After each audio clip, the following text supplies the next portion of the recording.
cette année, il était encore mieux. C'est extraordinaire, c'est formidable. Il y a une ambiance du tonnerre. Le public nous aime, le public adore les véhicules anciens.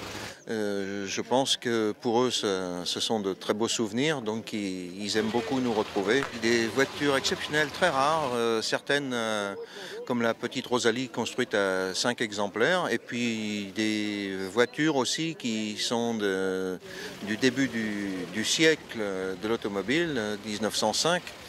Ce sont de très très belles voitures et qui viennent parfois de très loin aussi. On l'a trouvé du côté d'Orléans. Bon, c'est une Rosalie qui était en très mauvais état bien sûr. Et donc ça nous a suffi pour reconstruire la petite Rosalie. Ça a commencé avec les concessionnaires Citroën, parce que Citroën en 1933 avait des problèmes financiers, donc ils se sont associés avec les huiles et Yaco en partenariat, et ils sont pour établir des records sur l'anneau de Montlhéry. Donc ils sont allés à Montlhéry en 1933 avec la première petite Rosalie qui est une Rosalie C6, une C6. Hein.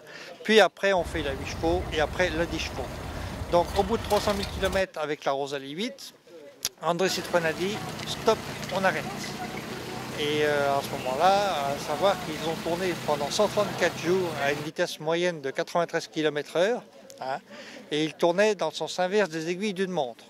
On aime ou on n'aime pas la vieille voiture, ça s'explique pas, c'est comme ça. Je préfère rouler dans ce genre de voiture, bien qu'à la maison j'en ai quand même une vingtaine.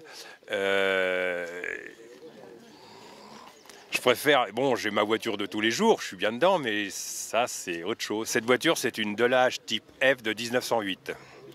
Elle est équipée d'un monocylindre, donc ça vibre de partout, et elle sort de rénovation, c'est ses premiers kilomètres. Là. Elle a été finie mardi soir à 8h30. Il y a un petit peu de jeu partout, et le gros problème que j'ai aujourd'hui, c'est que je n'arrive pas à monter les vitesses correctement. Parce que dans l'huile que j'ai mis quand même de l'huile assez épaisse, mais tous les copains me disent qu'il faut que je mette de l'huile encore 2 fois plus épaisse pour pouvoir monter les vitesses. Parce que les descentes, on y arrive sans trop les faire craquer, mais je ne peux pas monter les vitesses. Mais ça fait partie de la mise au point, hein, comme c'est ses premiers tours de roue, donc on verra ça la semaine prochaine à la maison.